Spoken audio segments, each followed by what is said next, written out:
Hello, it's Adrisk here, and welcome to the best game of a letter, Arcade Edition, with this video being the letter B. Yes, I thought in this crazy world where we're drowning in choice, it'd be fun if I asked myself that simple question: what if I could only choose 5 games per letter per system and nothing else? Then what would I choose? I've then ranked those games in order of my own personal preference. Now remember, this isn't what games is most important to video game history, or those games that I know are widely loved across the board, but simply which games are the most fun for me personally to play. My hope is that it may highlight or remind you of some great games, so the next time you're looking at your fully loaded gaming lists, it might encourage you to single out and try some of these gems again. Okay, as I say, this is for the letter B on the arcade platform, and again it was a really tough choice to decide my top 5, but I have chosen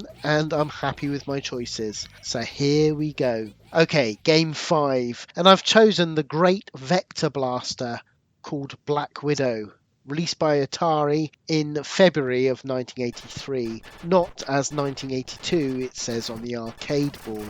This game is a twin-stick shooter in the vein of Robotron, and has you play a spider on a web who must shoot the variety of bugs and beasties for points. The vibrant colour vectors really impress here, as does the lightning-quick gameplay as you scoot around the screen defending your web home. Yes, this title is amazing fun, with added elements such as a hornet who, when shot, turns into a grub egg, and therefore you must push them off the web for additional points. If you're too slow, they'll hatch and you have to deal with another angrier hornet. There's also the thunderbug who, when shot, will fly directly at your spider and you must shoot them quickly to take them out. In summary, this game is fast, it's furious and fun, and I always make a web line to it every time I take a trip to the arcade club in Bury, who incidentally actually have this rare machine fully playable. But in between those lucky pilgrimages there, thankfully this game appears on many Atari collections over the years. Most recently is the Atari Flashback Volume 1 on the Xbox One and PS4 consoles. It's also on the Atari Vault collection on the PC,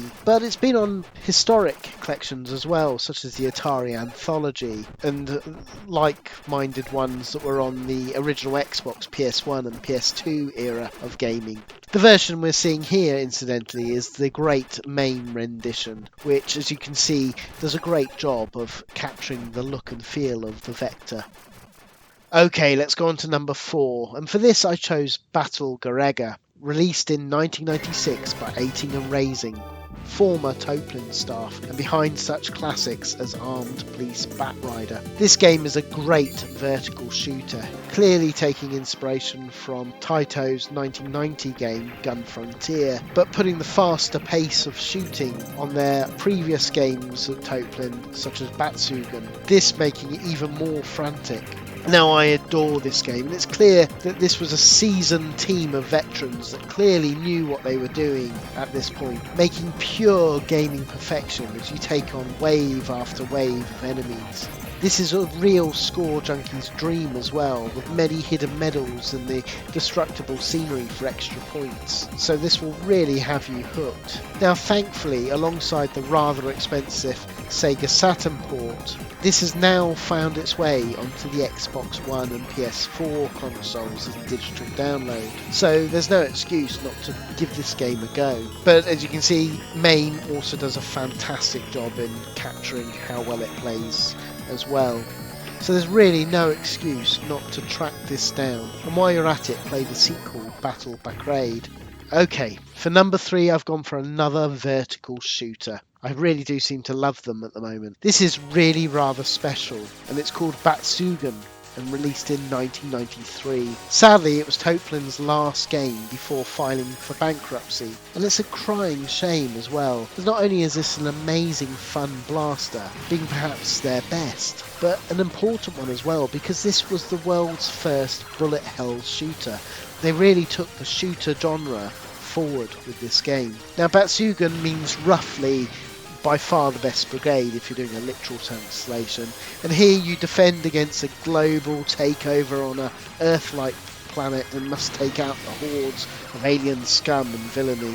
Now, the game allows you to choose up to 6 ships here, each with their own unique firing patterns and levelling up path. Overall, I adore this game. It's fun, it's fast, and it's as addictive as hell, keeping me always coming back for more. Now, incidentally, many of the great developers who worked on this game went on to found Cave to continue the bullet hell genre. One individual probably needs no introduction, Tsuneki Ikeda, and he would go on to do many of my favourite shooters of all time at Cave, such as Dudonpachi, ESP Galuda, Death Smiles, Ketsu, and Mishima Sama series, to name but a few. Now, sadly, this game has only ever seen a port on the Sega Saturn, and unsurprisingly, it's rather expensive today to buy. And thankfully, this is always another one that's always on display in Arcade Club in Bury, so give this gaming classic a go today. Okay, my choice for number 2. And, well, it had to be Buggy Boy, or Speed Buggy as it's known in the US. This 1985 arcade racing classic by Tatsumi thankfully has a multitude of great home ports released back in the day. And for many, myself included, that was how I first came across this arcade title. But back in the day, I was lucky enough to stumble across the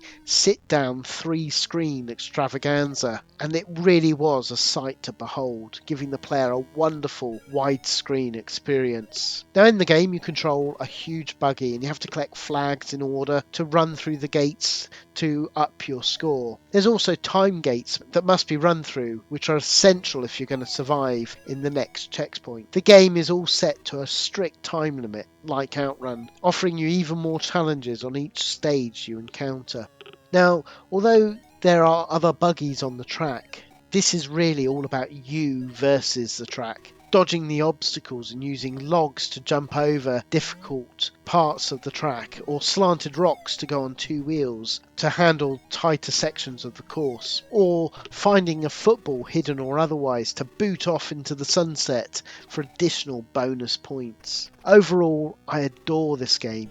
It's so addictive, and you know there's always a better time out there that you could achieve, as you know that there's the perfect run is just out of reach. The game has a generous 5 race locations that can be selected at the beginning. There's off-road, which is the easiest track, the frozen north track, which has ice and pine trees to contend with, the east track, which makes you feel like you're in Egypt, replete with side of pyramids you can actually ride up. There's a Mediterranean style west track that makes you feel like you're in France, Paris. And finally, the south track that makes you feel like you're in the Riviera and somewhere like Monte Carlo. Now, each area offers something entirely new, such as those slanted ramps or having to deal with long bridges with water on either side. And so each section always makes you have a real sense of achievement and progression as you tackle each one. Now, in the following year, in 1986, they released a cheaper version of that arcade game called Buggy Boy Jr. Now, this was a single screen stand-up version of the cabinet, but it's still just as playable. Unfortunately, the arcade version of this game has never actually made it to any arcade game compilations, but as you can see, MAME does a pretty good job, although I have to say the control settings I can never get just quite right as the arcade original. Thankfully though, this is another one that Arcade Club in Bury does actually have to play, and I always make a beeline for it, absolutely adoring it. Hopefully though, one day the Arcade Club will get a 3-screen sit-down version of it so I can try that again. A boy can dream. Okay, now we come to my number 1 game, and yes, it had to be Bubble Bobble, released in 1986 by Taito. Now, I've simply fallen in love with this game, with it being almost a perfect arcade game. Playing either Bubble Bob, you are 2 boys who are out to save their girls, who's been kidnapped by Big Drunk the Magician, who's bizarrely turned you into lethal bubble-blowing dinosaurs. Now, it's a bit of a strange choice why he's turned you into bubble-blowing dinosaurs, but I guess he wants to give you a chance. But what we have here is 100 levels of single screen delight as you capture all the enemies with your toxic bubbles and pop them for goodies. Take out all the enemies and you move on to the next screen, all set to the amazingly addictive music of Tadashi Kimijima, he of Arkanoid fame. Now what's amazing about the game is its sheer complexity, especially if trying to get better scores. Burst several enemies at once and you get a bonus. Finish your final score with 2 equal digits, then ending in a 5 or a 0 to bring down large fruit. Do lots of jumping and moving around to get special power-ups, such as the yellow suite for rapid firing with bubbles, the blue suite for fast moving bubbles, the red shoes for moving faster. Get all 3 of those together and you're quite a formidable dino. Now what I love about the game is every level's really a puzzle that you must learn. Learning where to stand, how to move, to collect the power-ups are all essential to get as many points as possible before progressing. There's so many nuances to it all, such as skillful tricks like using the bubble to reach higher locations or bouncing quickly from one section to another. Great elemental bubbles such as water, lightning, fire to use to attack the enemies with. Letters which when they spell out the word extend take you off to an extend level which gives you an extra life. Of course, it works equally well as a 2-player game, helping each other out to finally make it to the end of the game and see that real ending, which I'm not going to spoil here. All in all, the game is sublime and I can never tire of it, with Fukio Mitsuji, the man behind Rainbow Islands, Sagaya,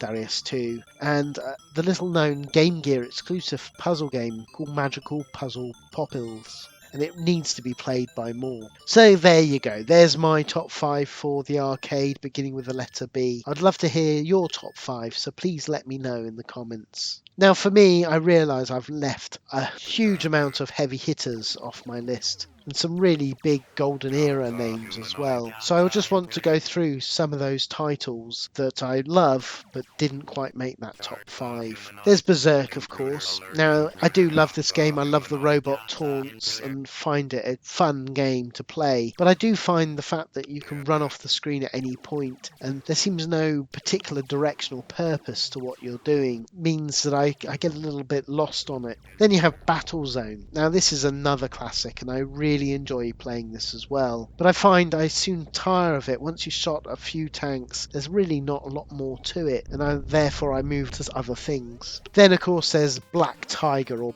Black Dragon as it's also known. Now this Capcom gem I really enjoy, and I'll be honest, for the longest time it was on my top 5 list. Then we have Bionic Commando. Now this I know is fondly loved by many, and I really like the idea of the game with the extendable arm to reach higher levels, and I adore the music, but I've always found it a little bit fiddly to play if I'm totally honest. Now Bomb Jack is another bona fide classic which I do really enjoy, but I'll be honest, I never quite got round to playing this that much on the Spectrum for some reason, and later on the Amiga it felt like it was a little bit old hat. So I suppose I've never really had the nostalgia for the game that other people have.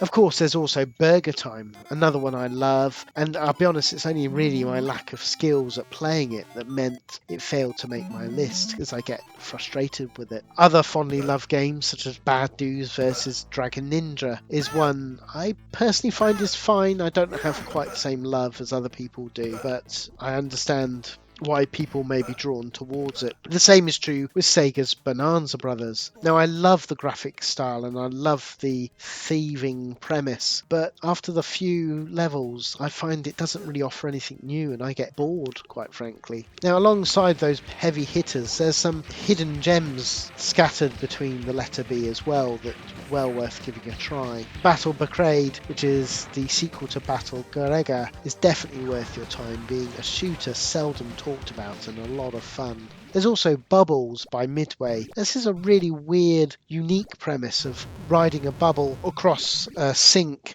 taking out all the bugs and growing in size to clear out all the enemies. Another one is Big Karnak that most people would never have heard of, but it's a great fun title as you rescue your girl and take on the might of the Egyptian gods. Not to mention playing baseball with those naughty monkeys throwing coconuts at you. Yes, overall it was a tough choice to whittle this list down, especially when there's that kind of quality, but all in all I'm happy with the 5 that I've chosen. Well, I hope you enjoyed this video and it gives you the impetus to try some of these titles yourself. again. So please let me know what top 5 arcade games you would choose for the letter B, as I would love to know and perhaps try some of them.